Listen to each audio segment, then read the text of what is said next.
Welcome to Shukla study point. आप सभी का स्वागत है आपके अपने YouTube channel Shukla study point में। मैं शिवम शुक्ला आप सभी दोस्तों का हार्दिक स्वागत करता हूं। ये सोशियोलॉजी बीए तृतीय वर्ष के छात्र छात्राओं के लिए यह लेक्चर पूर्ण रूप से समर्पित होगा और महासंग्राम रिवीजन क्लास है 2023 के परीक्षाओं के लिए खास करके, यानी जो छात्र छात्राएं बीए तृतीय वर्ष में हैं, बीए थर्ड ईयर या बीए फाइनल ईयर में हैं, वो अगर सोशियोलॉजी विषय वस्तु आपने ले रखी है तो आपको 3 पेपर देने होंगे खास करके सोशियोलॉजी के। पहले पेपर आपको देना होगा, ठीक है, जिसका नाम क्या है, जिसका नाम है फाउंडेशंस ऑफ सोशल थॉट। अधिकतर विश्वविद्यालयों में यही है। और सेकंड पेपर का नाम है सोशल रिसर्च मेथड, यानी कि जो फर्स्ट पेपर है उसका मतलब होता है फाउंडेशंस ऑफ सोशल थॉट, को हिंदी में सामाजिक विचारधारा का आधार बोलते हैं, ठीक है। इसके अलावा जो सेकंड पेपर है आपका सोशल रिसर्च मेथड, का मतलब होता है सोशल रिसर्च मेथड यानी कि सामाजिक अनुसंधान पद्धति, जिसको आप बोलते हैं अंग्रेजी में, मतलब हिंदी में, ठीक है, सामाजिक अनुसंधान की विधियां या पद्धतियां, सोशल रिसर्च मेथड, ठीक है। पेपर 3 की बात किए तो कुछ विश्वविद्यालयों में पॉइनर्स ऑफ सोशियोलॉजी है, मतलब पॉइनर्स ऑफ इंडियन सोशियोलॉजी कुछ विश्वविद्यालय में, और कुछ में सामाजिक मुद्दों पर निबंध को लेकर के प्रश्न आता है। सामाजिक मुद्दों पर निबंध यानी एसेज ऑन सोशल इशूज, ये आपके पेपर नंबर 3 का नाम है, ठीक है। तो इन्हीं सभी चीज़ों पर चर्चा करनी है हमको। तो इसी श्रृंखला में पहले जो है पेपर के बारे में बताने का प्रयास करूंगा। पहले पेपर से जो बढ़िया बढ़िया प्रश्न है आपके और जो बढ़िया उत्तर है उनके बारे में बताने का प्रयास, यानी कैसे उत्तर लिखा जाए उसका अच्छे तरीके से, उन सभी को बताने का प्रयास रहेगा। मोस्ट इंपॉर्टेंट क्वेश्चंस आंसर्स की यह श्रृंखला महासंग्राम वीडियो के नाम से जानी जाती है। इससे पहले आपने देखा होगा अलग अलग सब्जेक्ट की मैं दे रहा हूँ, पॉलिटिकल साइंस का दे दूंगा जल्द ही। इसके अलावा आपको बता दूं कि सभी का मॉडल पेपर भी दे दूंगा और एक एक महासंग्राम वीडियो, आपका उसी में काम चल जाना है और आसानी से आप बढ़िया नंबर पाएंगे। और भी मॉडल पेपर आपको देते रहेंगे। मॉडल पेपर जल्दी आएगा। इसके बाद में एक मॉडल पेपर ऑलरेडी इससे पहले अवेलेबल है और 2021 और 22 वाला आप देख लीजिएगा, ठीक है। चले, पहला आपका आ चुका है भाई, देखेंगे यहाँ पर पहला जो है आपका, उसका क्या देखें, यहाँ पर सभी लोग देखने का प्रयास करेंगे, जितने भी लोग देख रहे हो सभी लोग देखिएगा, देखें यहाँ पर, ठीक है। एक मिनट,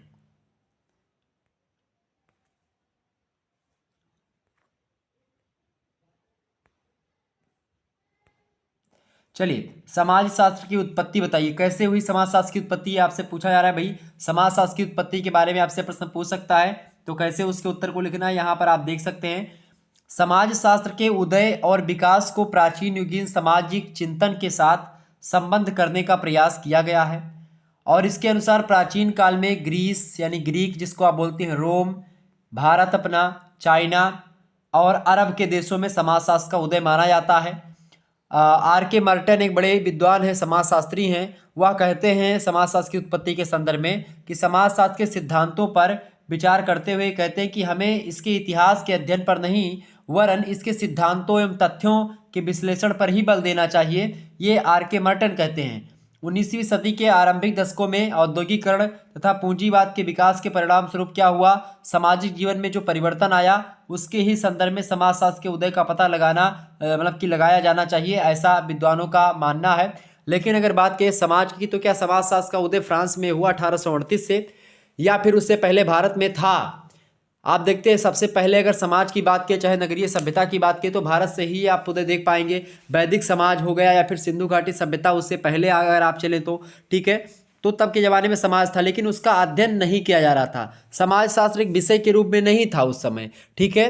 तो खास करके समाजशास्त्र का एक विषय के रूप में जो उदय हुआ है वो 1838 में फ्रांस में हुआ। अगस्त कॉम्ट फ्रांस के विद्वान हैं। उन्होंने समाजशास्त्र को एक मतलब कि समाजशास्त्र को समाजशास्त्र कहा, यानी सोशियोलॉजी नामकरण जो है उन्होंने ही दिया है। सोशियस और लोगस से दो शब्दों से मिलकर के बना समाजशास्त्र। तो नाम किसने दिया? वो दिया है भाई अगस्त कॉम्टे ने सोशियोलॉजी को। उससे पहले उसको सामाजिक भौतिकी के नाम से हम लोग जानते थे, ये बात आप ध्यान रखेंगे। तो 1838 ईस्वी में सामाजिक भौतिक शास्त्र जो पहले कहा जाता था उसको अगस्त काम्टे ने समाजशास्त्र नाम से संबोधित किया और काम्टे ने यह भ्रम भी दूर किया कि सामाजिक घटनाएं अमूर्त हैं, अतः उनका अध्ययन नहीं हो सकता है। यह एक अत्यंत क्रांतिकारी विचार था और इसी ने समाजशास्त्र के को एक विज्ञान के रूप में प्रतिष्ठित करते हुए सामाजिक घटनाओं के वैज्ञानिक अध्ययन के मार्ग को प्रशस्त किया। इतना ही नहीं, काम्टे जो हैं इन्होंने विज्ञान को, खास करके विज्ञान के संस्करण में तार्किक और उचित स्थान दिलाने में भी सफलता पाई है। काम्टे के बाद में हर्बर्ट स्पेंसर आएंगे, इमाइल दुर्खीम जैसे समाजशास्त्री हैं, मैक्स वेबर हैं, कार्ल मार्क्स हैं, टालकट पार्सन्स हैं, इसके अलावा थार्स्टीन वेबलिन हो गए, टी वेबलिन, इसके अलावा विल्फ्रेडो परेटो, ठीक है, जो है परेटो, जिसको आप जानते हो कि शॉर्ट फॉर्म में विल्फ्रेडो परेटो उनका पूरा नाम है। इन सभी विचारकों ने, इन सभी विद्वानों ने क्या किया, समाजशास्त्र के विकास में बहुत अच्छी भूमिका निभाई। और समाजशास्त्र का जो वर्तमान आप रूप देख रहे हैं इस समय, तो आपको दिखाई पड़ रहा होगा। कुल मिलाकर के समाजशास्त्र का जनक किसको कहा जाता है, तो अगस्त कॉम्टे को कहा जाता है। इतिहास का जनक हेरोडोटस को कहा जाता है, ये बात आप ध्यान रखेंगे, ठीक है। इसके अलावा अरस्तु को राजनीतिक शास्त्र का पिता कहा जाता है। तो एक प्रकार से इसके अलावा आप देखते हैं मनु, जिन्हें महान विधि शास्त्री भी कहा जाता है, अर्थशास्त्र जैसे ग्रंथ के रचयिता कौटिल्य, इन सभी विद्वानों ने कहीं ना कहीं पे सामाजिक बारे में भी जानकारी दी है। कुल मिलाकर के समाजशास्त्र की उत्पत्ति जो हुई है उसके बारे में यहाँ पर आगे हम समझने का प्रयास करेंगे। हालांकि समाजशास्त्र की उत्पत्ति के संदर्भ में बहुत सारे विद्वान अपने अपने मत व्यक्त करते हैं। समाजशास्त्र का आरंभ जो है बड़ा लंबा रहा है, और मुख्य रूप से अगर समाजशास्त्र की शुरुआत की बात की जाए तो वो मानेंगे 1838 से एक विषय के रूप में, एक पृथक विषय के रूप में 1838 ईस्वी में होता है, ठीक है। भारत में 1914 ईस्वी में समाजशास्त्र का अध्ययन प्रारंभ होता है बंबई विश्वविद्यालय में, और यूपी की बात की तो लखनऊ विश्वविद्यालय से प्रारंभ होता है सबसे पहले, ठीक है। तो ये थोड़ा सा आप ध्यान रखेंगे, आगे बढ़ने का प्रयास और भी चीज़ों को जानते हैं। अगला प्रश्न आपकी स्क्रीन पर आ चुका है, समाजशास्त्र की उत्पत्ति के आधार बताइए। तो शताब्दियों पूर्व से ही मनुष्य समाज के बारे में सोचता विचारता रहा है। वह यह चिंतन भी करता रहा है कि समाज कैसे संगठित किया जा सकता है, मनुष्य तथा और सभ्यताओं का उत्थान और पतन कैसे होता है। इन सभी प्रश्नों के उत्तर को खोजने में मनुष्य लगा हुआ है।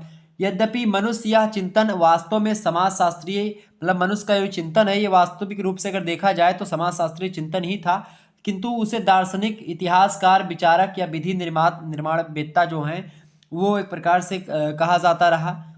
और बाद में क्या हुआ, विस्तृत रूप में कहा जा सकता है कि समाजशास्त्र की उत्पत्ति के चार आधार रहे हैं। कौन कौन से चार आधार रहे हैं, उन चार आधारों को जानने का प्रयास। कौन कौन से भाई चार आधार आपके समक्ष आ चुके हैं, आप लोग देखेंगे यहाँ पर जो चार आधार रहे हैं उनकी अगर बात की जाए तो चार आधार, पहला आधार है राजनीतिक दर्शन शास्त्र जो रहा है, ये समाजशास्त्र का आधार रहा। दूसरा जो इतिहास और दर्शन जो रहे हैं, मतलब इतिहास का जो विचारधारा रहे हैं, इतिहास में खास करके जो दर्शन रहा है वो दर्शन समाजशास्त्र का आधार बना।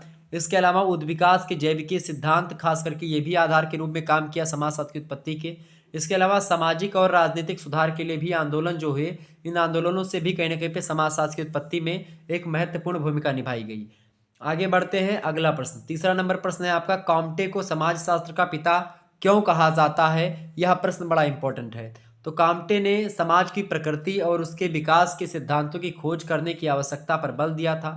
समाजशास्त्र को इस विषय पर खोज करने वाला मौलिक आधारभूत विज्ञान स्वीकार किया किसने, अगस्त कॉम्टे ने ही। मानव समाज के सामाजिक तथ्यों के विश्लेषण एवं व्याख्या के लिए मतलब कि अगस्त कॉम्टे ने ही सर्वप्रथम एक पृथक सामाजिक विज्ञान का नामकरण समाजशास्त्र के रूप में इन्होंने ही किया था। इससे पहले समाजशास्त्र को सामाजिक भौतिकी के नाम से जाना जाता था। इसीलिए काम्टे को, चूंकि काम्टे ने ही सोशियोलॉजी शब्द सबसे पहले प्रयोग किया समाजशास्त्र के लिए, तो इसीलिए इनको समाजशास्त्र का पिता यानी फादर ऑफ सोशियोलॉजी भी कहा जाता है। ये बात आप ध्यान रखेंगे। तो इसीलिए इनको हम समाजशास्त्र का पिता कहते हैं, क्योंकि इन्होंने समाजशास्त्र का नामकरण सबसे पहले किया था। 1838 में फ्रांस के निवासी थे, ठीक है। आगे बढ़ते, चौथा नंबर प्रश्न आपकी परीक्षा में आ सकता है भाई, प्रबोधन का अर्थ स्पष्ट कीजिए। या प्रबोधन किसे कहते हैं बताइए। प्रबोधन का अर्थ होता है बुद्धिवाद, विविधता, अनेकता, स्वतंत्रता, लौकिकता और व्यक्ति के सम्मान से लिया जाता है। प्रबोधन का अर्थ बुद्धिवाद से लिया जा सकता है, विविधता से, अनेकता से, स्वतंत्रता से, लौकिकता से और व्यक्ति के सम्मान से लिया जाता है। प्रबोधन के अंतर्गत दूसरों के विचारों के सम्मान तथा प्रत्येक को अपने विचारों के अनुगमन करने की पूर्ण स्वतंत्रता को सम्मिलित किया जाता है। प्रबोधन का एक महत्वपूर्ण तत्व सांस्कृतिक और मूल्यांकन बहुतत्ववाद है। जैसे जैसे नवीन व्यक्ति परंपरा से प्रबोधन दिशा में अग्रसर होता है, वैसे वैसे उसमें नए संस्कार, नवीन ज्ञान, अनुभव और मूल्यों के प्रति आस्था बढ़ती जाती है। प्रबोधन के द्वारा ज्ञान और अनुभव का विभागीकरण होता है और नवीन मार्ग ज्ञान के लिए खुल जाते हैं। तो ये होता है आपका प्रबोधन, ठीक है।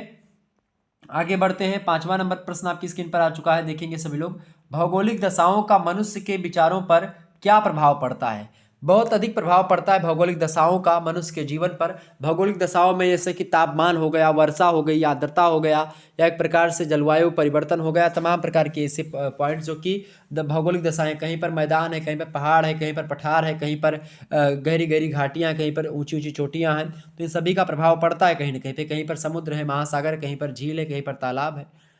तो मनुष्य के चिंतन, मनन, तर्क और विचार आदि पर भौगोलिक दशाओं का पर्याप्त प्रभाव पड़ता है। रेगिस्तानी क्षेत्र के निवासियों को मांसाहार पर बहुत निर्भर करना पड़ता है, क्योंकि वहाँ पर साग सब्जियाँ नहीं होती हैं, फसलें नहीं होती, इसीलिए वो लोग मांसाहारी भोजन करते हैं। जैसे आप गल्फ़ कंट्रीज़ में देख लीजिएगा, जैसे सऊदी अरब से लेकर के जो अन्य मुस्लिम कंट्रीज़ हैं खास करके, तो उनमें आप देखेंगे तो वहाँ के लोग मांसाहार खाते थे। लेकिन भारत में मांसाहार की क्या मजबूरी पड़ गई जो यहाँ के लोग मांसाहारी भोजन करने लगे? उनकी देख देख देख करके खाने लगी भाई कि वहाँ के लोग खाते हैं तो मैं भी खाने लगूं, एक प्रकार से ये चीज़ें।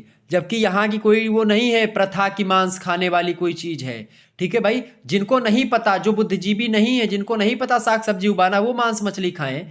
अगर आपको पता है साग सब्जी उगाना, पता नहीं कितने प्रकार के व्यंजन हैं, तो आप फर्जी में तो जीव जंतुओं का वध करके उनको भोजन ग्रहण करते हैं। आप एक जीव जंतु बना नहीं सकते तो आपको खाने का अधिकार किसने दे दिया महोदय? आप ये सोचे पहले। अगर आप एक मुर्गा बना पाएँ तो आप 2 मुर्गा खा लें, मैं छूट दूँगा या फिर पूरा समाज आपको छूट देगा। वैसे ये आपकी मर्ज़ी, आप खाएँ ना खाएँ, इसमें मैं नहीं कुछ कर सकता। लेकिन इसमें क्या होता है कि आप खा रहे हो, भले ही आप मार नहीं रहे हो उसको, लेकिन आपकी वजह से ही लोग मार करके उसको दुकानों पर बेच रहे हैं। ठीक है? तो कहीं न कहीं पे रेगिस्तानी क्षेत्र के लोग इसको खाते थे पहले, और जहाँ पर नहीं होता उनकी मजबूरी है इसको खाना, तो वो लोग खाते हैं। लेकिन हम लोगों की क्या मजबूरी है? हम लोगों के पास तो सारी चीज़ें, सारी समस्याएँ, मतलब कि कुछ भी समस्याएँ नहीं है, सारी समस्याओं का निराकरण है, हर एक चीज़ विद्यमान है, तो फिर हमको क्या ज़रूरत पड़ गई इन चीज़ों को खाने के लिए? तो कहीं न कहीं पे ये रहा है मांस मछली खाने का एक प्रकार से एक आधार और एक कारण, जो कि लोग आज भारत में भी और हर एक क्षेत्र में मांस मछली की ओर अग्रसर हो रहे हैं, खा रहे हैं। ठीक है? हालाँकि खाना नहीं चाहिए। रेगिस्तानी क्षेत्र के निवासियों को मांसाहार पर बहुत निर्भर करना पड़ता है, क्योंकि वहाँ सरलता से अनाज उत्पन्न नहीं हो पाता है। भारत में रहने वाले लोगों को पर्याप्त मात्रा में अनाजात शाकाहार सरलता से प्रचुर मात्रा में उपलब्ध है, अतः वे उदर पूर्ति यानी कि पेट पूर्ति, पेट भरने के लिए मांस पर अधिक निर्भर नहीं करते हैं। यही कारण है कि भारत भूमि में अत्यंत प्राचीन काल से ही ऐसी विचारधाराएं विकसित हुई और फली फूली, जिनमें उदारता, मानवता और अहिंसा को सर्वोच्च स्थान दिया गया।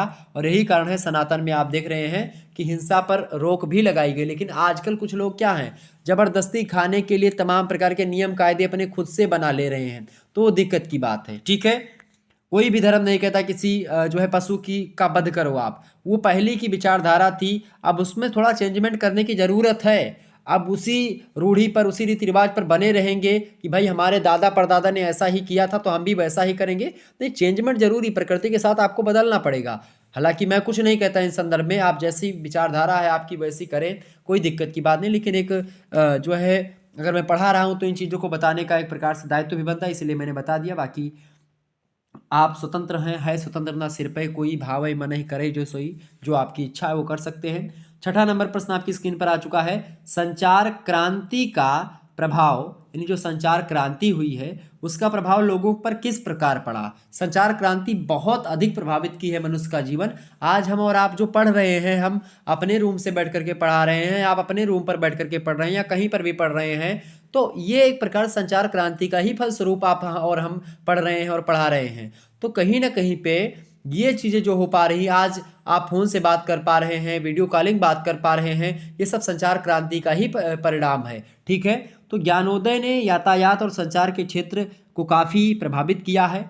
आज हम किसी भी देश से अपरिचित नहीं हैं। आधुनिक युग में हम किसी भी देश के साहित्य का अध्ययन कर सकते हैं, सबके समाचार पत्र जो है पढ़ सकते हैं, प्राप्त कर सकते हैं, सबकी विचारधाराओं को, सबकी सभ्यता को, सबकी संस्कृति के संपर्क में आ सकते हैं। और यह दिन संचार क्रांति का ही रहा है कि आज हम संसार के हर एक चीज़ के बारे में जानकारी ग्रहण कर सकते हैं। संचार क्रांति की खास करके सफलता ने अंतर्राष्ट्रीयता अर्थात अंतर्राष्ट्रीय अवबोध या समझ के क्षेत्र में महान सहायता की है। और वर्तमान युग में भूमंडलीकरण यानी कि वैश्वीकरण यह स्पष्ट करता है कि मनुष्यों की एक की भावना अब राष्ट्र विशेष तक सीमित न रह करके संपूर्ण विश्व एकता के प्रति आकृष्ट हो गई है कि उदार चरित्रा नाम तु वसुधैव कुटुंबकम। ठीक है? तो ये भावना अब एक प्रकार से विकसित हो रही है। नेक्स्ट क्वेश्चन आपकी स्क्रीन पर आ चुका है, 7वां नंबर आप प्रश्न देखेंगे। एक बार जितने भी लोग देख रहे हैं फटाफट से वीडियो को लाइक और शेयर अवश्य कर दीजिएगा, ताकि टाइम टू टाइम आपको नोटिफिकेशन मिलता रहे और आप आसानी से पढ़ते रहें। अगला क्वेश्चन आपका है, देखें 7वां नंबर प्रश्न है, भारतीय क्रांति का आशय स्पष्ट कीजिए। मोस्ट इंपोर्टेंट प्रश्न है।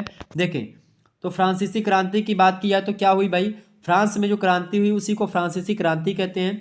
फ्रांसीसी क्रांति केवल फ्रांस की क्रांति ही नहीं कह सकते आप, ये विश्व इतिहास की एक महान क्रांति के रूप में इस घटना का उल्लेख हम करते हैं। और फ्रांस की क्रांति का प्रभाव भी विश्व स्तर की घटना, मतलब कि विश्व स्तर के समस्त देशों पर लगभग रहा है। ऐसा नहीं केवल फ्रांस में विश्व बंधुत्व और समानता की बात कही गई, हर एक देशों में चीज़ें भ्रातृत्व, बंधुत्व और इन चीज़ों की बातें होने लगी, समानता की, स्वतंत्रता की, बंधुत्व की बातें होने लगी।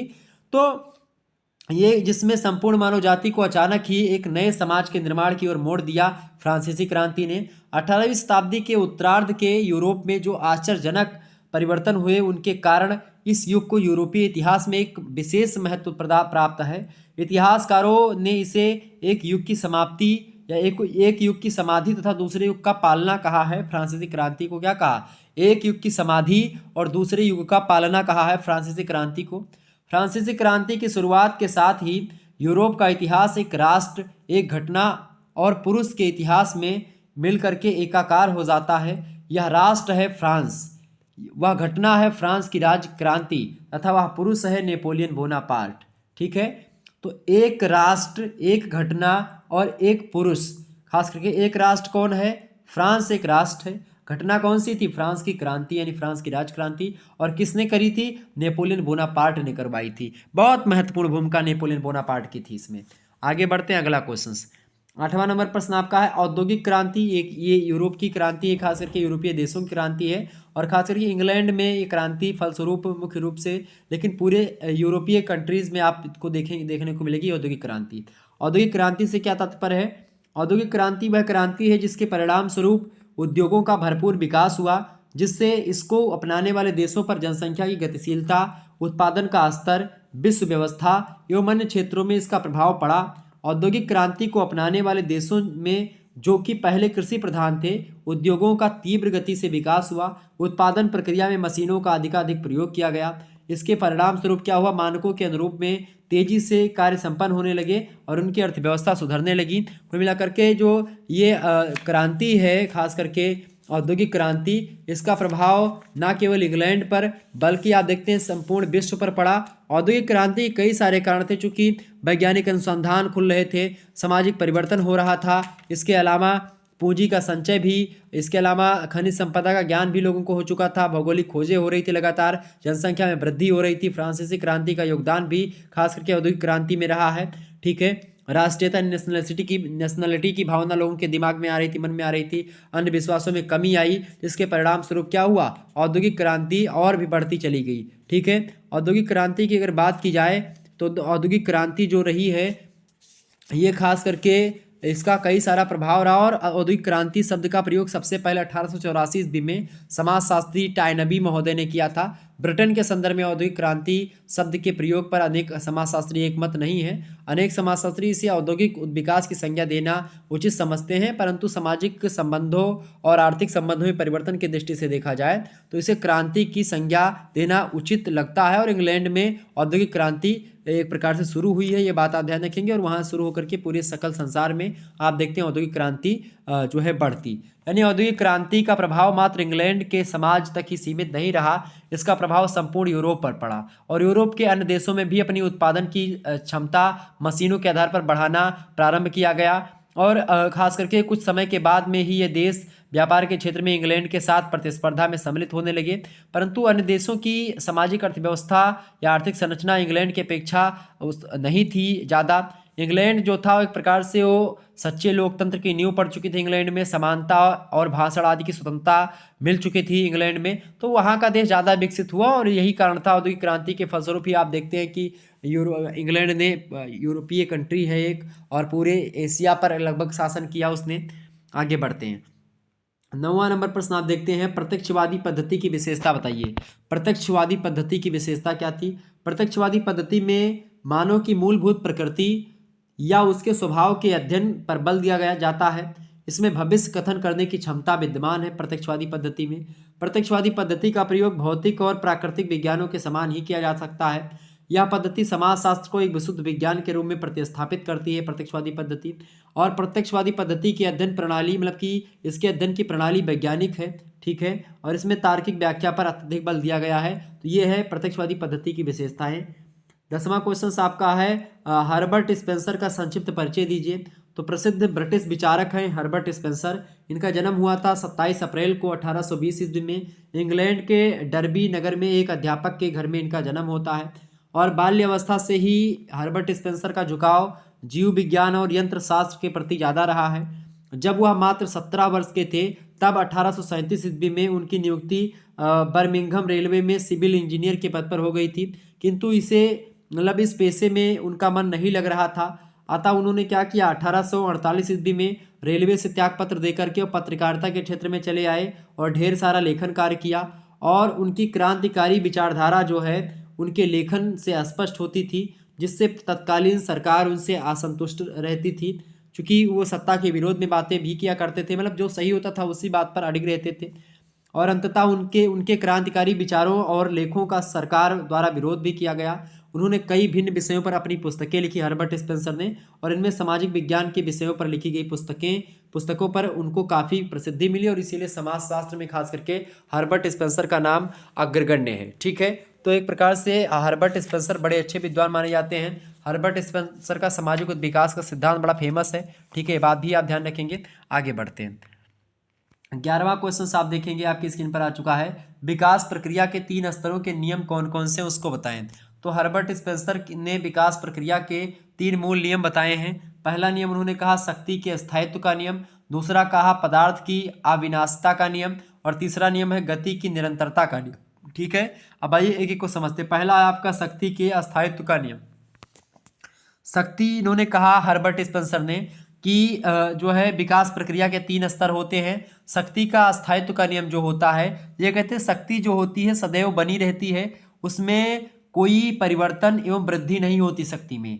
पदार्थ में जो भी गति पैदा होती है वह वास्तव में शक्ति के कारण ही उत्पन्न होती है, और शक्ति कभी नष्ट नहीं होती है, यह हर्बर्ट स्पेंसर का मानना रहा है। इसके अलावा अगर बात की जाए हर्बर्ट स्पेंसर की, तो हर्बर्ट स्पेंसर जो अगला पॉइंट बताते हैं खास करके जो है विकास की, वो क्या बताते हैं भाई, वो बताते हैं खास करके विकास प्रक्रिया के जो दूसरा स्तर है उन्होंने क्या बताया, पदार्थ की अविनाशिता का नियम बताया। चूंकि पदार्थ शक्ति का ही एक रूप होता है और इस कारण से वह भी शक्ति के समान नष्ट नहीं होता है। पदार्थ भी कभी नष्ट नहीं होता है, मात्र उसका रूप परिवर्तित होता है, एक रूप से दूसरे रूप में केवल परिवर्तन हो जाता है, वो खत्म नहीं होता कभी नष्ट। जिस प्रकार से ऊर्जा नष्ट नहीं होती है उसी प्रकार से पदार्थ भी नष्ट नहीं होता है, जैसे आत्मा नष्ट नहीं होती। गीता में भी इस नियम की पुष्टि की गई है। श्रीमद् भगवद गीता में भगवान श्री कृष्ण ने कहा है अर्जुन से कि नैनम छिद्यन्ते शस्त्राणि नैनम दहति पावकः न चैनम क्लेदयन्ते आपोः न शोषयति मारुतः। यानी नैन माने आत्मा, आत्मा अजर अमर और अविनाशी है। आत्मा को ना तो शस्त्रों के द्वारा भेदा जा सकता है, ना अग्नि के द्वारा जलाया जा सकता। नैनम दाति पावका ना चैनम क्लेदयन्ति आपो ना शोषयति मारुतः, ना तो उसको जल में डुबोया भिगोया जा सकता है, ना एक प्रकार से वायु के द्वारा उसको उड़ाया सुखाया जा सकता है। कहीं ना कहीं पे आप देखेंगे कि आत्मा जो होती है वो अजर है, अमर है, यानी कि वो जर। अजर माने क्या होता है, जर माने होता है वृद्ध, आ माने होता नहीं, वृद्ध नहीं होती, आ मर मतलब कि कभी मरती नहीं, आ माने नहीं, मर माने मरना, कभी मरती नहीं आत्मा। ठीक है, अविनाशी, विनाश भी नहीं होता उसका। ठीक इसी प्रकार से ना तो पदार्थ का विनाश होता है और ना ही शक्ति यानी कि एनर्जी यानी ऊर्जा या पावर की विनाश, पावर की भी छेड़ता नहीं होती है। हर्बर्ट स्पेंसर कहते हैं विकास प्रक्रिया के 3 स्तर। पहला शक्ति का सिद्धांत, शक्ति कभी नष्ट नहीं होती। दूसरी बात, पदार्थ भी नष्ट नहीं होता, चूंकि पदार्थ जो होता है शक्ति का ही एक रूप होता है। ठीक है, इसीलिए वह भी नष्ट नहीं होता है, एक रूप से दूसरे रूप में मात्र परिवर्तित होता है। तीसरी बात कहता है, मतलब कि कहते हैं हर्बर्ट स्पेंसर कि गति की निरंतरता का नियम। शक्ति की ही भांति गति भी कम या अधिक हो सकती है, किंतु यह नष्ट नहीं होती है, अर्थात सदैव चलती रहती है। जो गति होती है, गति का रूप परिवर्तित होता रहता, समाप्त नहीं होता है। तो एक प्रकार से ये 3 चीजें इन्होंने बताई, शक्ति के अस्थायित्व का नियम, पदार्थ की अविनाशिता का नियम और गति की निरंतरता का नियम। गति हमेशा होती रहती है और शक्ति हमेशा स्थायी रहती है, शक्ति कभी नष्ट नहीं होती है। इसके अलावा पदार्थ कभी विनाश नहीं होता है। तो इस प्रकार से 3 जो है विकास प्रक्रिया के 3 स्तर हैं जो कि हर्बर्ट स्पेंसर ने बताया। ठीक है, अगला पॉइंट आपका आ चुका 12वां नंबर प्रश्न है कि लय एवं क्रमिक गति का नियम क्या है, इसको बताएं। तो गति जो होती है एक समान नहीं रहती है, इसमें लय का नियम क्रियाशील होता है और इस नियम के अनुसार आरोह के पश्चात अवरोह आता है, यानी कि घटने से बढ़ना, बढ़ने से घटना, ये एक प्रकार से आता है। गति में क्रमिक परिवर्तन होता रहता है, अर्थात कभी धीमा और कभी जो गति होती है वो काफ़ी तेज होती है, इस प्रकार से परिवर्तन होता है। कभी तीव्र गति से परिवर्तन समाज में होगा, कभी जो है मंद गति से होगा, ये बात भी आप ध्यान रखेंगे। यानी क्रमिक गति का नियम या फिर लय एवं क्रमिक गति का नियम यही है। ठीक है, आगे बढ़ते हैं। अगला क्वेश्चन से 13वां नंबर प्रश्न आप देखेंगे। स्पेंसर यानी हर्बर्ट स्पेंसर के सावयवी सिद्धांत को स्पष्ट कीजिए। तो समाज का विकास मानव शरीर के समान ही होता है। हर्बर्ट स्पेंसर जो है उद्विकासी सिद्धांत में विश्वास करते थे और उन्होंने प्राणशास्त्रीय यानी सावयवी माने होता है प्राणशास्त्रीय उद्विकासी सिद्धांत के समाज पर घटाकर यह निष्कर्ष निकाला कि समाज एक सावयव की भांति कार्य करता है, और इस अर्थ में उन्होंने दोनों में कई समानताएं बताई सावयव और समाज के बारे में। उनकी विकास प्रक्रिया में विकास प्रक्रिया भी एक जैसी है। जिस प्रकार प्राणी शास्त्री सावयव के विभिन्न अंगों का निर्देशन व नियंत्रण मस्तिष्क के द्वारा किया जाता है, वैसे ही समाज के यह कार्य सरकार के द्वारा किया जाता है।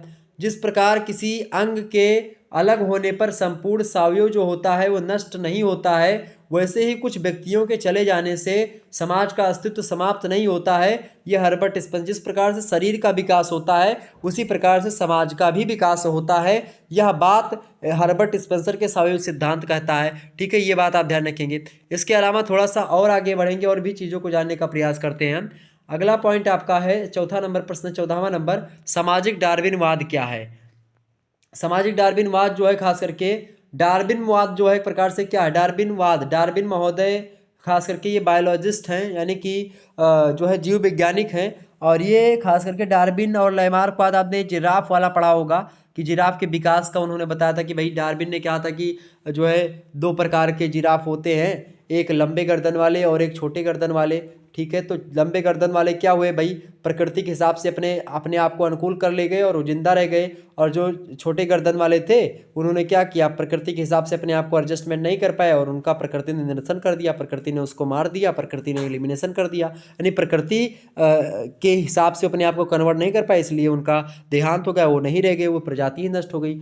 लेकिन लैमार्क क्या कहता है, लैमार्क कहता है कि भाई जो है जिराफ पहले गाय भैंसों की तरह ही हुआ करते थे, जंगल में पानी भर गया या किसी कारणों के बस में जो है घासें सारी सूख गई, जलवायु परिवर्तन हुआ, इसके परिणाम स्वरूप पेड़ों की पत्तियों पर खाने पर निर्भर हो गए जिराफ लोग, और इसलिए लपक लपक कर यानी अगली टांग का और गर्दन का प्रयोग ज़्यादा होने लगा जिराफों के, तो उन सभी का एक प्रकार से क्या मतलब उनका बढ़ गया, क्या बोलते हैं, उनका गला बढ़ गया। लेकिन आप देखो अगर ऐसे गला बढ़ता तो क्या गाय भैंस का गला नहीं बढ़ सकता था क्या, क्योंकि उस समय गाय भैंस भी रही होंगी, केवल जिराफ ही थोड़ी ना रहे होंगे। तो कहीं ना कहीं पे इन दोनों के डार्विन की बात किया है, लैमार्कवाद की बात की है, तो पूरा तर्क इसमें नहीं है, लेकिन फिर भी इन लोगों ने विचार दिया है, इसका खंडन भी हुआ है, आलोचनाएं भी बहुत सारी हुई है। सामाजिक डार्विनवाद क्या है समझते हैं। हर्बर्ट स्पेंसर महोदय ने दिया है सामाजिक डार्विनवाद। स्पेंसर के अनुसार जिस तरह जीवों का विकास सरलता और समानता से भिन्नता और जटिलता की ओर होता है, यानी कि सरलता से जटिलता की ओर और समानता से भिन्नता की ओर जिस प्रकार से हुआ है, उसी तरह से समाज का विकास भी कैसे हुआ, सरलता और समानता से भिन्नता और जटिलता की ओर हुआ है। प्रारंभिक समाजों में विभिन्न अंग अस्पष्ट थे तथा उनके कार्य मिले जुले हुआ करते थे। यह स्थिति अनिश्चितता की थी, किंतु धीरे धीरे क्या हुआ कि समाज में परिवर्तन हुआ, समाज के विभिन्न संगठन और संस्थाएं पृथक पृथक यानी अलग अलग दिखाई देने लगे, उनमें कार्य विभाजन शुरू हुआ, विशेषीकरण भी शुरू हुआ, इससे समाज में जटिलता व भिन्नता बढ़ी है, साथ ही साथ विभिन्न संस्थाओं की पारस्परिक निर्भरता में वृद्धि हुई है। इस प्रक्रिया को ही सामाजिक विकास या सामाजिक डार्विनवाद भी कहा जाता है। ये बात आप ध्यान रखेंगे, यानी कि जिस प्रकार से क्या होता है, समाज जो है एक प्रकार से सरलता से भिन्नता की ओर, मतलब कि जो समाज आपका हुआ है ये सरल समानता से भिन्नता की ओर बढ़ा है, यह खासकर सरलता से जटिलता की ओर बढ़ा है, विकास हुआ है, इसी विकास को सामाजिक विकास कहते हैं। ठीक है, 15 पहले आप देखते हैं क्या जरूरत थी, समाज का कोई मतलब था, लोग अपने आप से मतलब रखते थे, शिकार करते थे, ना कपड़ा पहनते थे, कुछ नहीं करते थे, वो सरल समाज था, खाते पीते थे, बस उनका उतना काम। फिर धीरे धीरे क्या हुआ, आग का आविष्कार हुआ, पहिए का आविष्कार हुआ, लोग खेती करने लगे, फिर दायित्व बढ़ता गया, जटिल होता गया समाज, और आज कितना जटिल हो चुका है आज का समाज। ठीक है, ये चीज़ें हैं। 15वां क्वेश्चन आपकी स्क्रीन पर आ चुका है भाई, सभी लोग देखेंगे।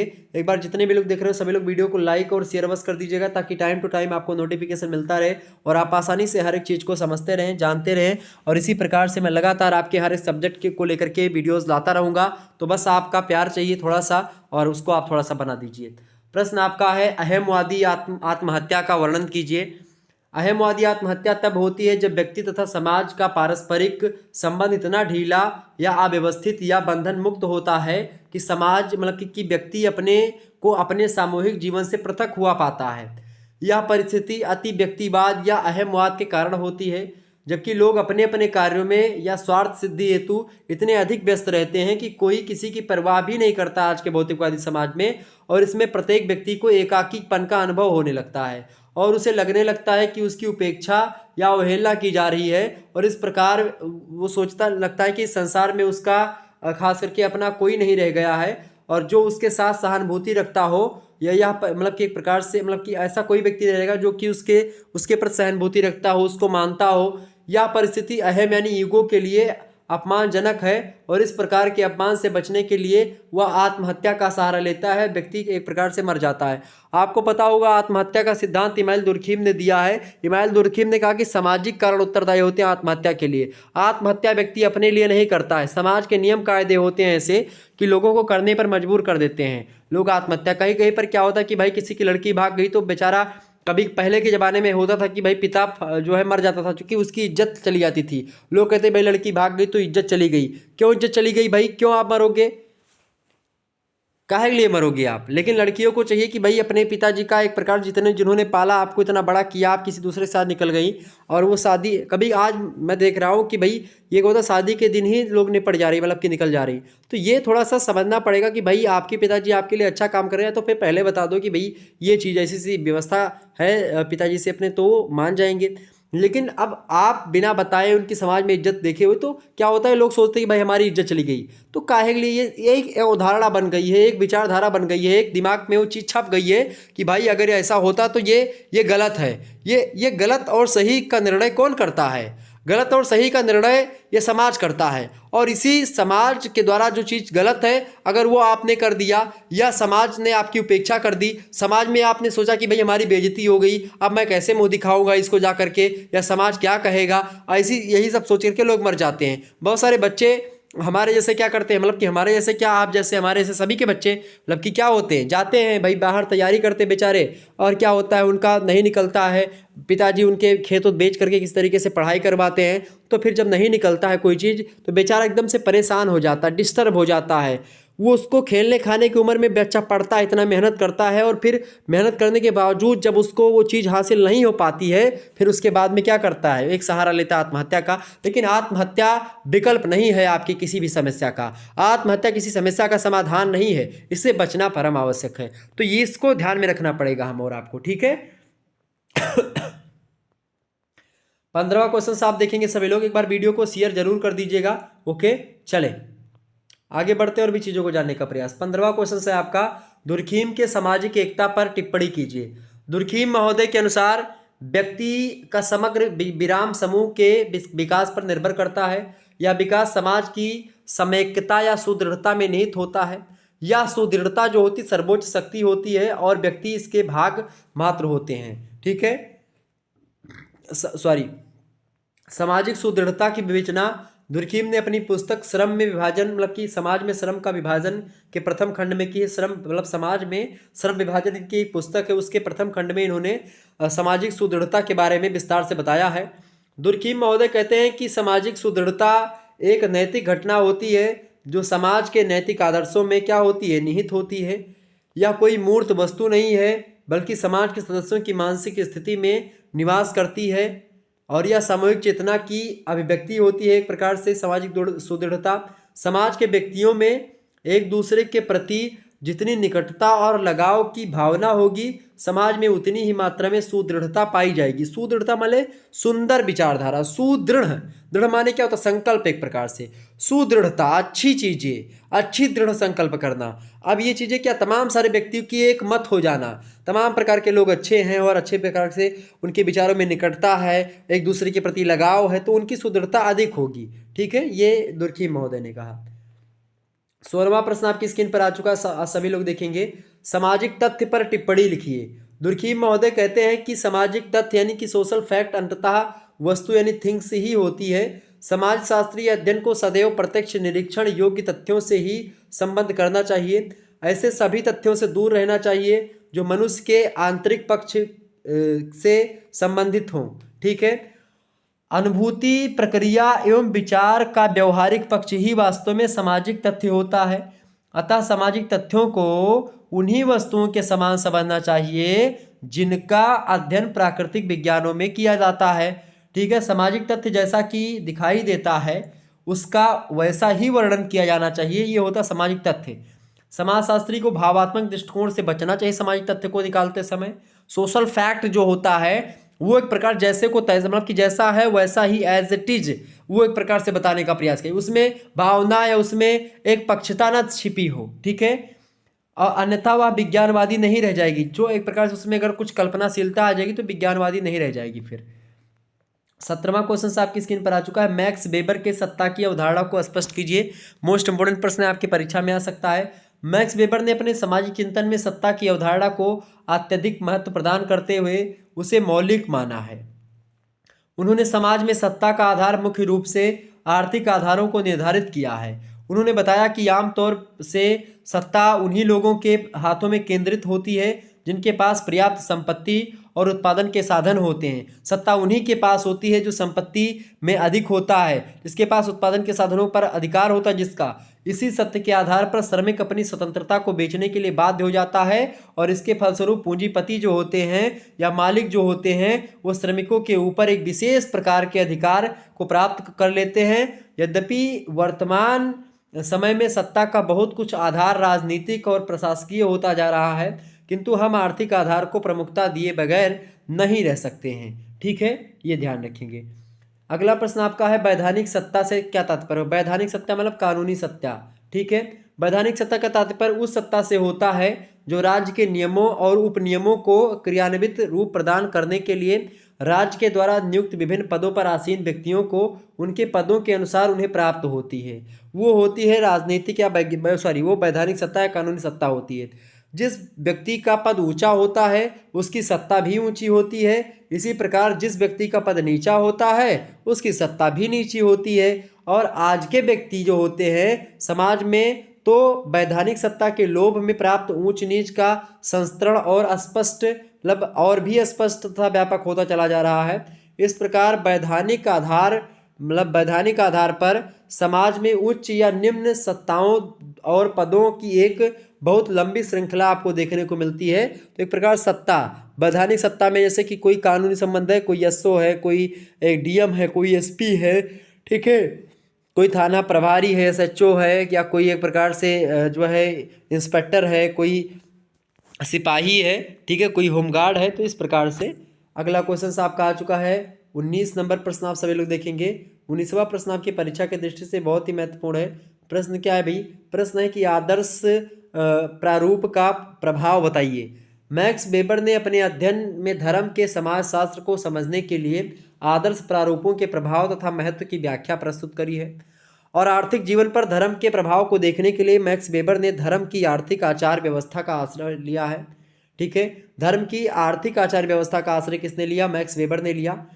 ठीक है, आर्थिक जीवन पर धर्म के प्रभाव को देखने के लिए।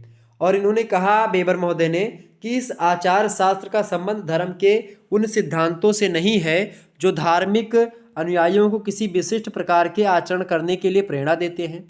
उनका मत है कि इसमें क्या होता है, हम उन्हीं सभी आचरणों का समावेश कर सकते हैं जो व्यवहारिक दृष्टि से धार्मिक अनुयायियों के लिए नितांत अनिवार्य होते हैं।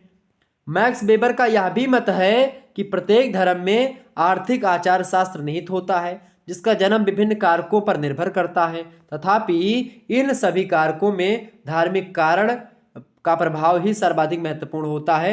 ये खास करके आदर्श प्रारूप है। ठीक है, 20 नंबर प्रश्न आप सभी लोग देखेंगे। 20वां प्रश्न आपकी स्क्रीन पर आ चुका है। मार्क्स के वर्ग की अवधारणा को स्पष्ट कीजिए। कार्ल मार्क्स के विचार खास करके वर्ग संघर्ष की विचारधारा इन्होंने ही दी है। मार्क्स के विचारानुसार इन्होंने कहा वर्गों का निर्माण जो होता है भौतिक विभाजन की प्रक्रिया के परिणाम स्वरूप या फलस्वरूप होता है। यानी भौतिक विभाजन की प्रक्रिया के परिणाम स्वरूप या फलस्वरूप किसका, वर्गों का निर्माण हुआ है। शारीरिक लक्षणों, बौद्धिक विशिष्टताओं, धर्म, जाति, संप्रदाय, इन सभी के आधार पर नहीं होता है वर्ग का विभाजन। कार्ल मार्क्स के वर्गों को आर्थिक वर्ग की संज्ञा प्रदान की जा सकती है, क्योंकि इन्होंने आर्थिक चीज़ों को ध्यान में रखा। भाई जिसके पास पैसा ज़्यादा है, अमीर, वो और अमीर होता जा रहा है, वो पूंजीपति है, और एक सर्वहारा वर्ग का है जो गरीब होता जा रहा है दिन प्रतिदिन। तो ये कार्ल मार्क्स के दो वर्ग हैं, ठीक है। इन्होंने आर्थिक वर्ग की संज्ञा प्रदान की जा सकती है इनके मतलब कि वर्ग को, वर्ग विचारधारा को, जो उत्पादन की प्रक्रिया के फलस्वरूप उदित और विकसित होते रहते हैं। कार्ल मार्क्स ने इतिहास को कितने वर्गों में विभाजित किया है, आइए उसको जानने का प्रयास करते हैं। तो कार्ल मार्क्स ने इतिहास को 5 युगों में बांटने का प्रयास किया है। पहला उन्होंने बताया आदिम साम्यवादी युग, फिर दूसरा बताया दायित्व मतलब कि दासत्व का युग रहा, फिर तीसरा सामंतवादी युग आया, चौथा फिर पूंजीवादी युग आया, पांचवा समाजवादी युग आ गया, और लास्ट में समाजवादी या साम्यवादी युग एक प्रकार से इसके बाद में आया, मतलब किनके, तो 5 शुरुआत के जो हैं ये कार्ल मार्क्स ने बताया कि भाई ये संपूर्ण इतिहास को हम 5 भागों में बांट सकते हैं। कौन कौन से, आदिम साम्यवादी युग, दूसरा जब आदिम समाज था तो साम्यवादी युग था, साम्यवादी विचारधारा थी, इसके बाद दासत्व का युग आया, फिर सामंतवादी युग आया, फिर पूंजीपति युग आया, फिर समाजवादी युग आया, और उसके बाद में फिर से साम्यवादी युग आया, ठीक है। साम्यवादी समाजवादी एक ही बात है। तो ये कार्ल मार्क्स की विचारधारा। एक बार वीडियो को लाइक और शेयर बस कर दीजिएगा ताकि आपको टाइम टू टाइम नोटिफिकेशन मिलता रहे और आप आसानी से हर एक चीज़ को पढ़ते रहे, जानते रहे।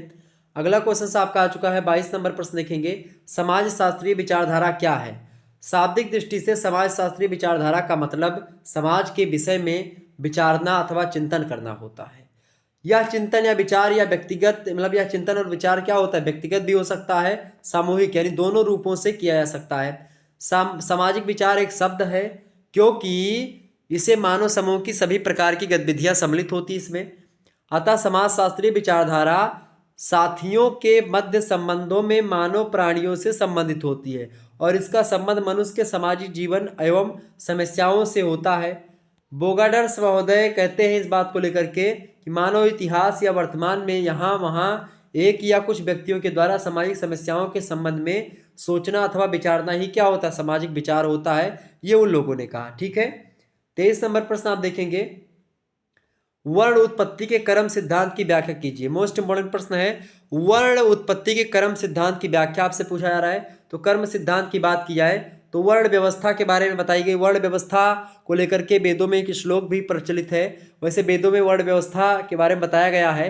वर्ण व्यवस्था को लेकर के एक श्लोक है कि ब्रह्मा के मुखार बिंदों से ब्राह्मणों की, भुजाओं से क्षत्रियों की, उदर से वैश्यों की और पैरों से शूद्र की उत्पत्ति मानी जाती है। इस प्रकार से चारों का सुगठन के परिणाम स्वरूप समाज का निर्माण भी होता है और एक प्रकार से एक शरीर का निर्माण भी होता है। तो एक बड़ी जबरदस्त विचारधारा रही ये और कुछ दिनों तक एक प्रकार से, बहुत दिनों तक एक प्रकार से विचारधारा चलती रही। आज भी ये विचारधारा चल रही कहीं ना कहीं पे, लेकिन आज क्या है कि सभी वर्ग कर्म के हिसाब से आधारित हैं और कर्म का सिद्धांत ही वर्णाश्रम है। यानी हमारे यहाँ पर क्या है कि भाई देखिए, परशुराम जी की अगर बात की जाए, परशुराम जी क्या थे, जन्म से ब्राह्मण थे, लेकिन उन्होंने शस्त्र उठाया तो क्या हो गए, क्षत्रिय हो गए, कर्म से क्षत्रिय, ठीक है। इसके अलावा क्या हुआ कि भाई देखिए, कर्म और जन्म, तो जन्म पर आधारित ही नहीं कि भाई ब्राह्मण, लेकिन क्या हुआ कि भाई अवसर, जिसको अवसर मिला उसने अपना काम दिखाया।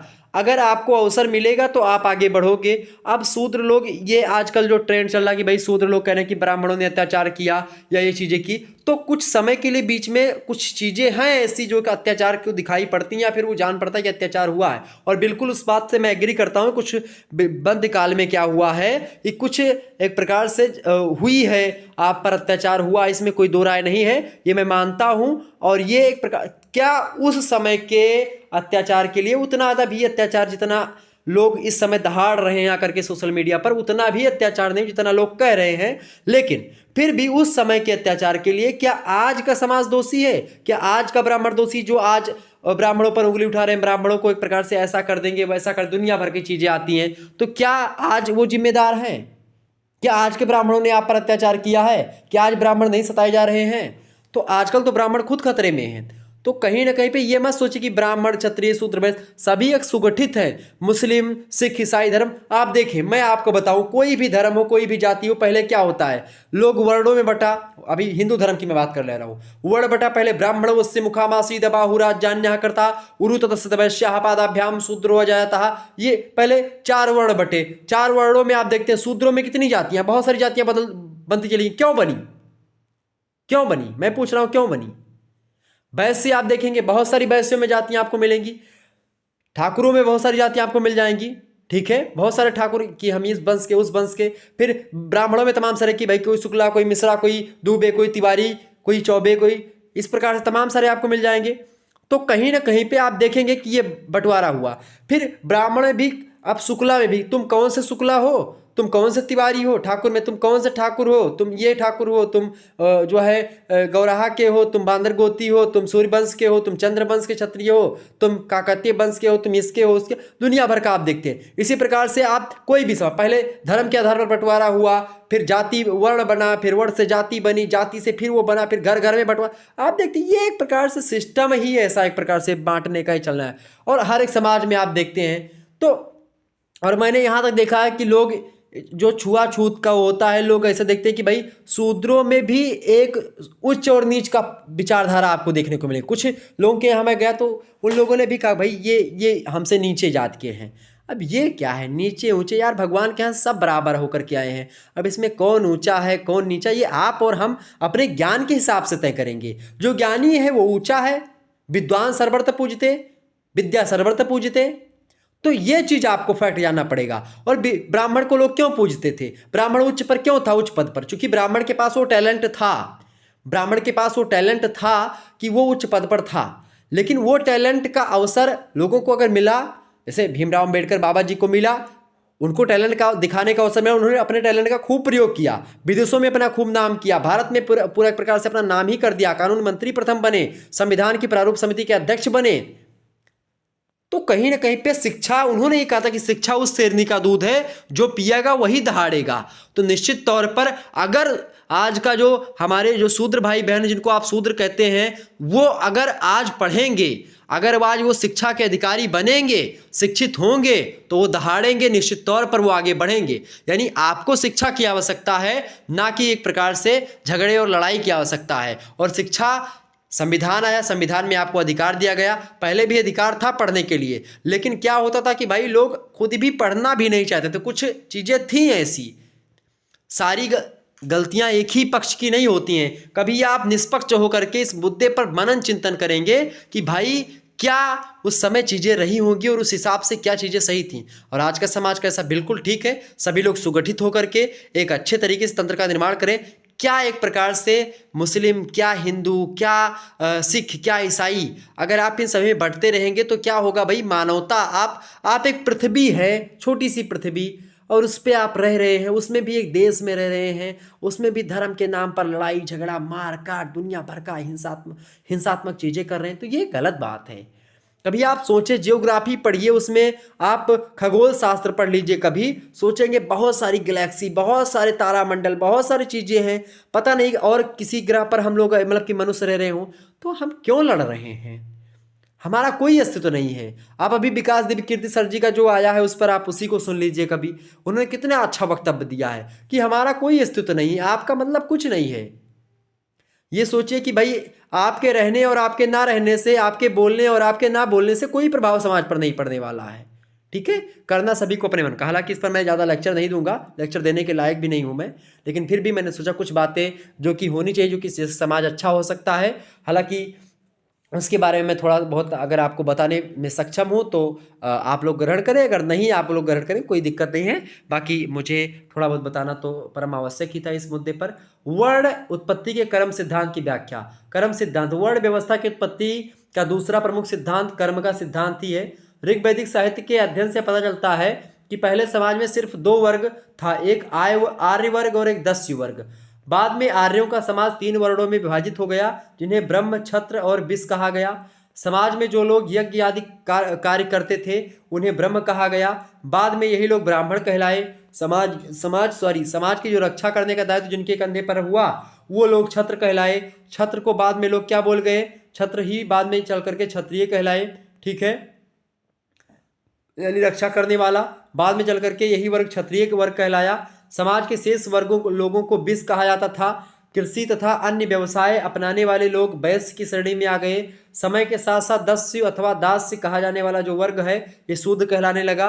और इस तरह से कर्म के आधार पर ब्राह्मण, क्षत्रिय, शूद्र और वैश्य की उत्पत्ति मानी जाती है। कर्मों के आधार पर व्यक्तियों के वर्ग का निर्धारण किया गया। और यहाँ पर एक बात विशेष रूप से उल्लेखनीय है कि वर्ण व्यवस्था प्रारंभ में जन्म ना होकर के कर्म पर ही आधारित थी। प्रत्येक व्यक्ति को अपने वर्ण कार्यों का संपादन पूर्ण निष्ठा से और ईमानदारी से करना पड़ता था, और ऐसा ना हो पाने पर उस दशा में उस व्यक्ति का वर्ण परिवर्तित हो जाता था। और इस प्रकार से कहा जाता था कि भाई कर्म व्यक्ति के वर्ण निर्धारण का दूसरा प्रमुख आधार था, ठीक है। यानी कि फिर बाद में चल करके मध्यकाल में आते आते आप देखते हैं कि यह जन्म पर आधारित हो गया वर्ण व्यवस्था। भाई जो ब्राह्मण के घर में पैदा हुआ वो ब्राह्मण हो गया, जो क्षत्रिय के, तो ये जन्म पर आधारित बाद में हुआ, लेकिन इससे पहले कर्म पर आधारित चीजें थी, ठीक है। ये बात आप ध्यान रखें। जन्म जात्रे, वैसे तो कहा भी कि जन्म जात्रे शूद्र, जन्म से हर कोई व्यक्ति शूद्र होता है। जन्म से हर व्यक्ति जो है एक प्रकार से किसके समान होता है, जन्म से हर एक व्यक्ति एक प्रकार से कुछ नहीं जानता है। जब वो अपने कर्मों के हिसाब से अपने टैलेंट के बल पर वो आगे बढ़ता है, और वही टैलेंट जब वो अच्छा टैलेंट हो जाता है तो वो ब्राह्मण कहलाता है, वो क्षत्रिय कहलाता है, वो शूद्र कहलाता है, वो वैश्य कहलाता है। जिसमें जैसा टैलेंट है वो उस हिसाब से कहलाया। और बाद में चल करके ये जन्म पर आधारित हो गई। और आज यही पर को लेकर के लोग मतभेद कर रहे हैं कि भाई ऐसा हुआ वैसा हुआ। हालांकि बीच में आकर के कुछ चीज़ें हुई, लेकिन पहले आप अगर जाएंगे तो चीज़ें नहीं थी। तो ये सारी चीज़ें समझनी पड़ेंगी। अगला क्वेश्चन आपका 24 नंबर देखेंगे। आश्रम व्यवस्था पर संक्षिप्त टिप्पणी लिखिए। व्यक्ति के समस्त जीवन को संयमित और नियमबद्ध करके उसके द्वारा सही अर्थों में पुरुषार्थों की पूर्ति के लिए आश्रमों का विभाजन किया गया। 4 आश्रम हैं। पहला है आपका ब्रह्मचर्य आश्रम, दूसरा गृहस्थ आश्रम, तीसरा वानप्रस्थ आश्रम, चौथा आपका संन्यास आश्रम। पहले आश्रम की बात की जाए तो ब्रह्मचर्य आश्रम है। जीवन को 100 वर्ष की अवधि में माना गया कि भाई प्रत्येक व्यक्ति 100 वर्ष जिंदा रहेगा, औसत आयु ये है। और उसी आधार पर 25-25 सालों का एक एक आश्रम बना दिया गया। पहला आश्रम है 0 से लेकर के 25 वर्ष का समय, ब्रह्मचर्य आश्रम। ब्रह्मचर्य आश्रम 25 वर्ष की आयु तक निर्धारित किया गया है। इस आश्रम में बालक गुरुकुल में रह करके गुरु की सेवा करता है, सादगी से रहना और धर्म का ज्ञान प्राप्त करता है। और ये हो गया आपका ब्रह्मचर्य आश्रम, ठीक है। दूसरा जो आश्रम है वो है गृहस्थ आश्रम। गृहस्थ आश्रम में क्या होता है, चूंकि ब्रह्मचर्य आश्रम में जब व्यक्ति शिक्षा ले लेता है उसके बाद में उसका जो है एक प्रकार से अच्छा इसी दौरान संस्कार भी तमाम सारे होते रहते हैं, ठीक है। तो ब्रह्मचर्य आश्रम के बाद में व्यक्ति गृहस्थ आश्रम में प्रवेश करता है। और इस आश्रम में व्यक्ति अपनी कामेच्छा की पूर्ति कर प्रजनन प्रक्रिया के द्वारा संतान प्राप्त करके अपने वंश, अपने परिवार, अपने मतलब की समाज की निरंतरता को कायम रखने में अपना योगदान देता है। यानी कि इसमें शादी होती गृहस्थ आश्रम में, और लोग एक प्रकार से क्या होते हैं, एक प्रकार से अपनी बीवी बच्चों का ख्याल रखते हैं, उनका एक प्रकार से भरण पोषण करते हैं, ठीक है, समाज के नियमों का पालन करते हैं। और अर्थोपार्जन करके, अर्थोपार्जन मतलब कि रुपया पैसा कमा करके दान देते हैं, अतिथियों का सत्कार करते हैं, गुरुकुल को आर्थिक सहायता देते हैं, पंच यज्ञों के द्वारा अपने ऊपर लादे गए ऋणों से मुक्त होते हैं। 5 ऋण भी बताए गए हैं वेदों में, पुराणों में, ठीक है, धर्म ग्रंथों में हिंदुओं के। तो चीज़ें जो तीसरा आश्रम व्यवस्था मतलब कि तीसरा जो आश्रम है वो है वानप्रस्थ आश्रम। वानप्रस्थ आश्रम की बात की तो 50 वर्षों की अवधि पूरी हो जाने के बाद में गृहस्थ आश्रम को छोड़ करके वानप्रस्थ आश्रम में प्रवेश करता है व्यक्ति। इस आश्रम में व्यक्ति जो होता है परिवार को छोड़ करके सपत्नी यानी कि पत्नी के सहित भ्रमण करता है, अपने ज्ञान से दूसरों को लाभान्वित करता है। जो उसने सीखा, कहाँ पर उसने सीखा, जो उसने ब्रह्मचर्य आश्रम में जो सीखा और जो अनुभव किया उसने गृहस्थ आश्रम में, उस ज्ञान और अनुभव को लोगों में बांटने का काम पति पत्नी लोग करते हैं और भ्रमण करते हैं। ये होता है वानप्रस्थ। वानप्रस्थ मतलब होता है जंगल की ओर जाना, जंगल की ओर प्रस्थान करना, वानप्रस्थ। इसके बाद में चौथा आश्रम होता है आपका संन्यास आश्रम। संन्यास आश्रम की बात की जाए तो ये आश्रम होता है मतलब कि 75 वर्ष के बाद की अवस्था।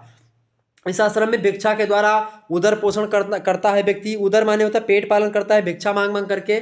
लौकिक रूप से वह अमृत माना जाता है तथा प्रकृता मतलब कि प्रतीकात्मक रूप से उसका दाह संस्कार भी संपन्न करा दिया जाता है। संन्यास आश्रम में प्रवेश करते समय व्यक्ति को यह शपथ लेनी होती थी कि अब मैं पुत्र विषयक तथा लोक विषयक काम व आतुरता का पूर्ण रूप से त्याग करता हूँ। यानी कि ना तो पुत्र मतलब कि मोह माया का परित्याग करके लोग भगवत भजन में लग जाया करते थे और पेट पालने के लिए भिक्षा मांगते थे। कोई मोह माया नहीं, संपत्ति का कोई मोह नहीं रहता था इस समय। तो ये होता है आश्रम व्यवस्था। आगे बढ़ते हैं उसमें खास कर संन्यास व्यवस्था, ठीक, संन्यास आश्रम। अगला प्रश्न आपका 25 नंबर, गांधी जी के अनुसार सत्य क्या है? बहुत बढ़िया प्रश्न है। तो गांधी जी ने सत्य को ही ईश्वर माना है। सत्य वह जो आपको सत्य कर्म करने की प्रेरणा दे, और उनका सत्य किसी कल्पना में नहीं था। गांधी जी का वह सत्य जो गांधी जी का है वो शाश्वत और सनातन है। प्रत्येक व्यक्ति का जीवन सत्य के नियमों पर आधारित होता है। यह गांधी जी बताते हैं कि भाई आधारित होना भी चाहिए। सत्य का पालन बिना किसी परिणाम को सोचे हुए लोगों को करना चाहिए, गांधी जी कहते हैं। गांधी जी यह भी कहते हैं कि सत्य कहना ही केवल पर्याप्त नहीं है, वरन वह हमारे विषयों में भी होना चाहिए। सत्य यानी कि सत्य हमारे विषयों में भी हो, सत्य के बारे में हम बोलें भी, सत्य ही बोले, सत्य ही एक प्रकार से हमारे विषय पर आधारित, मतलब कि हमारे विषय सत्य पर ही आधारित हो, ऐसा गांधी जी मानते हैं। अगला प्रश्न आपका है 26 नंबर क्वेश्चन से आपका है, सर्वोदय से क्या तात्पर्य है? सर्वोदय को गांधी जी ने समाजवाद का सर्वाधिक उत्कृष्ट स्वरूप माना है, क्योंकि इसके अंतर्गत समाज के किसी भी वर्ग को उपेक्षित नहीं किया जाता है। इसका उच्चतम उद्देश्य सबके हित और कल्याण के संवर्धन से है। सर्वोदय माने सभी का विकास हो, सभी लोग उदय हो, सभी एक प्रकार से अपने टैलेंट को पहचान करके आगे बढ़ें। सर्वोदय का संदेश है दूसरों के जीवन के लिए जियो, ठीक है, ये गांधी जी बताते हैं, ठीक है। इसके अलावा सर्वोदय लोक नीति में विश्वास करता है, राजनीति में नहीं। सर्वोदय का क्रम है शासन से अनुशासन की ओर, नियंत्रण से संचय की ओर, सत्ता और अधिकारों की प्रतिस्पर्धा से कर्तव्यों की आचरण की ओर अग्रसर होना। ये है आपका सर्वोदय, ठीक है। 27 नंबर क्वेश्चन देखेंगे, बाबा साहेब भीमराव अंबेडकर ने मतलब उन्होंने जाति संबंधी अपने विचार क्या व्यक्त किए हैं? तो आइए चर्चा करते हैं उनके बारे में। अंबेडकर जी का यह मानना है कि वर्ग आधारित वर्ण व्यवस्था कालांतर में जन्म पर आधारित हो गई, जो जाति व्यवस्था की उत्पत्ति का मुख्य कारण बनी। हालांकि बाहर से आने वाली अनेक जातियों के यहाँ बस जाने के कारण से जाति व्यवस्था में विस्तार हुआ। हूण आए, यहाँ पर शक आए, तुर्क आए, मंगोल आए, ये सब भारत में आकर के बस गए। और उनका यह मानना है कि कर्म के विशेषीकरण के कारण अनेक कर्मकार जातियों की उत्पत्ति हो गई। जो जिस प्रकार का कार्य करता था वह उस जाति का हो गया, जैसे कि चमार, ठीक है, लोहार, बढ़ई, सुनार, सोने का काम करता था सुनार हो गया, बढ़ई लकड़ी का काम करता था बढ़ई हो गया, लोहार लोहे का काम करता था, चमार चमड़े का काम करता था। तो इस प्रकार से उसी जैसा काम करता था उसी नाम से उसको पुकारने जाने लगा, और इस प्रकार से आते थे करके वो जाति ही बन गई। उनके वंश के लोग अपने आप को वही कहने लगे।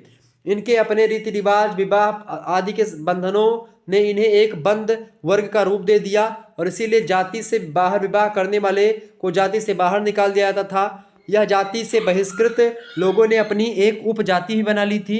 इस तरह उपजातियों से उपजातियां बनने की प्रक्रिया चलती रही, और आज लगभग 4000 से अधिक जातियां हो गई हैं। और इस जाति व्यवस्था के कारण से समाज में विकृतियां उत्पन्न होती जा रही हैं, जो व्यक्ति और समाज के लिए घातक हैं, प्रगति में बाधक हैं। और इस दृष्टि से जाति व्यवस्था को समाप्त होना अत्यंत आवश्यक है, ठीक है। ये बात यहाँ पर बताई गई। ये डॉक्टर भीमराव अंबेडकर के विचार हैं, उन्होंने इन बातों को बताया। 28 नंबर क्वेश्चन से आप देखेंगे, अंबेडकर और लोकतंत्र पर टिप्पणी लिखिए। अंबेडकर ने लोकतंत्र के संदर्भ में क्या बातें कही हैं उसको समझने का प्रयास करेंगे। अंबेडकर लोकतंत्र की पश्चिमी अवधारणा से सहमत नहीं थे। पश्चिमी अवधारणा मतलब कि जो यूरोपीय कंट्रीज हैं उनके विचारधारा से सहमत बिल्कुल भी नहीं थे लोकतंत्र के बारे में। मात्र चुने हुए प्रतिनिधियों और उनका जनता के प्रति उत्तरदायी होने तक ही उनका लोकतंत्र सीमित है। यह एक राजनीतिक लोकतंत्र की अवधारणा हो सकती है जिसे मैं अपूर्ण लोकतंत्र मानता हूं। उन्होंने लोकतंत्र की परिभाषा अपने खुद के हिसाब से दी। उन्होंने कहा कि लोकतंत्र ऐसी शासन पद्धति का प्रतिनिधित्व करता है जिसके माध्यम से व्यक्तियों के राजनीतिक ही नहीं बल्कि सामाजिक और आर्थिक जीवन में बिना किसी रक्त रंजित तरीकों को अपनाए आमूलचूल परिवर्तनों को व्यवहारिक रूप प्रदान किया जा सके, ऐसा भीमराव अंबेडकर कहते हैं। इसके अलावा अंबेडकर जी जो हैं लोकतंत्र की 2 विशेषताएं बताते हैं। और पहली विशेषता वो कहते हैं कि राजनीतिक दृष्टि से विधि का शासन और विधि के सम्मुख सभी व्यक्ति समान हो। ये बाबा साहेब कहते हैं, ठीक है। क्या कहते हैं कि राजनीतिक दृष्टि से विधि का शासन यानी कानून का शासन और विधि के सम्मुख सभी व्यक्ति समान हैं। दूसरी बात ये कहते हैं कि लोकतंत्र के बारे में कि सामाजिक और आर्थिक परिवर्तनों में विश्वास रखना जिससे सामाजिक व्यवस्था को सामाजिक न्याय के आदर्शानुसार अनुकूल बनाया जा सके, ये बात उन्होंने कही। यदि उपर्युक्त विशेषताएं लोकतंत्र में नहीं पाई जाती तो अंबेडकर उसे लोकतंत्र स्वीकार नहीं करते हैं, उसे अपूर्ण लोकतंत्र की संज्ञा देते हैं, ठीक है। अगला क्वेश्चन साथ देखेंगे, 29 नंबर प्रश्न है, अंबेडकर के प्रजातांत्रिक मानवतावाद या मानववाद की व्याख्या कीजिए। तो अंबेडकर ने सामाजिक लोकतंत्र को सामाजिक मतलब राजनीतिक लोकतंत्र की पूर्ण शर्त के रूप में प्रतिपादित कर भारत में लोकतंत्र की सार्थक व्याख्या और परिकल्पना प्रस्तुत करी। संविधान की प्रस्तावना तथा अन्य भागों में सामाजिक आर्थिक न्याय का जो संकल्प व्यक्त किया गया है उसमें अंबेडकर के प्रयत्नों का योगदान रहा है। उसमें मानवतावादी दर्शन की झलक भी आपको दिखाई पड़ती है।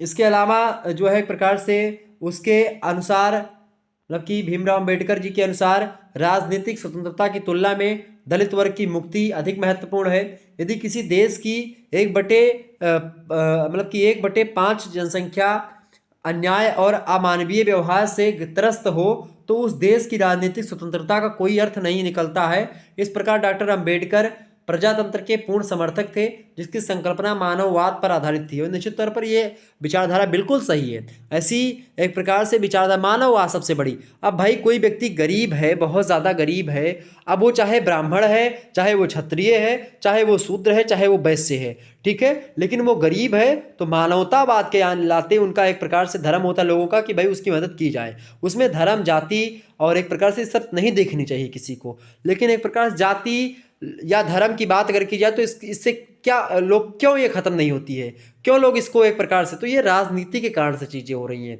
राजनीति जब तक रहेगी, जब तक राजनीतिक रोटियां रहेंगी, क्या आप सोच रहे हैं जो दलित के मतलब कि उसमें बोल रहे हैं, साथ खड़े अभी दिखाई पड़ रहे हैं, क्या दलितों का वास्तविक रूप से वो मदद करते हैं? बिल्कुल नहीं करते हैं। क्या दलित समाज जो दलित तबका है उसकी मदद कोई राजनीतिक पार्टी जाकर के जो है गरीबों तक कोई चीज़ें पहुंच पाती नहीं पहुंच पाती हैं। केवल आप देखते हैं जो गल्ला मिल रहा है ये सभी को मिल रहा बराबर तरीके से, ये मैंने देखा है।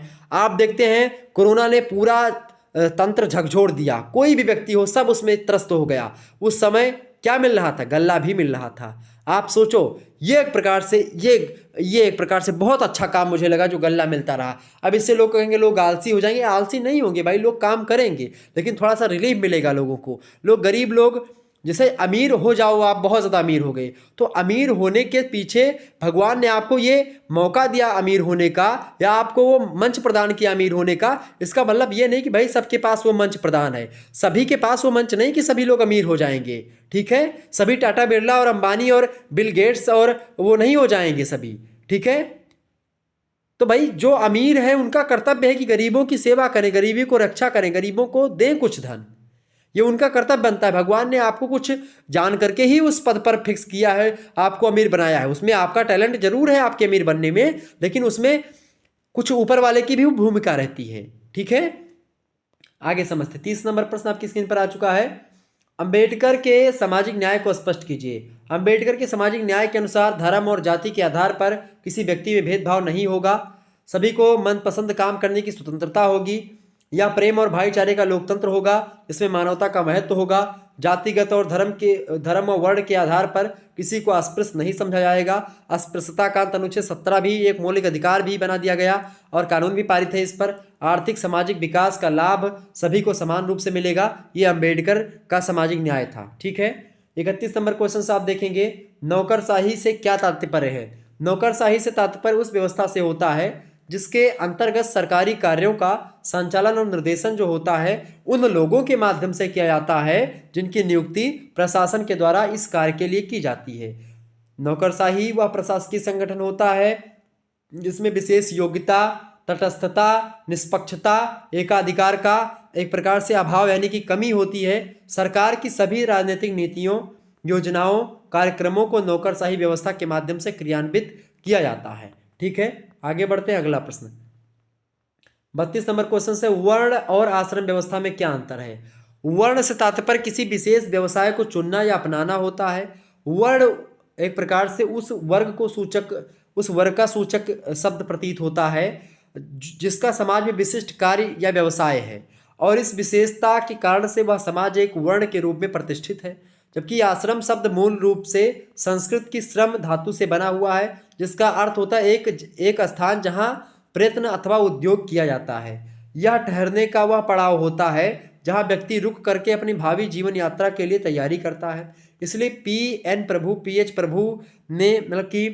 प्रभु ने कहा कि आश्रम को जीवन के अंतिम लक्ष्य मोक्ष प्राप्त करने के लिए व्यक्ति द्वारा की जाने वाली यात्रा के मार्ग में पड़ने वाले विश्राम स्थान मानना चाहिए। और जीवन के 4 प्रमुख पुरुषार्थ होते हैं। एक होता है धर्म, ठीक है, एक होता है अर्थ, एक होता है आपका काम, ठीक है, और एक होता है मोक्ष, ठीक है।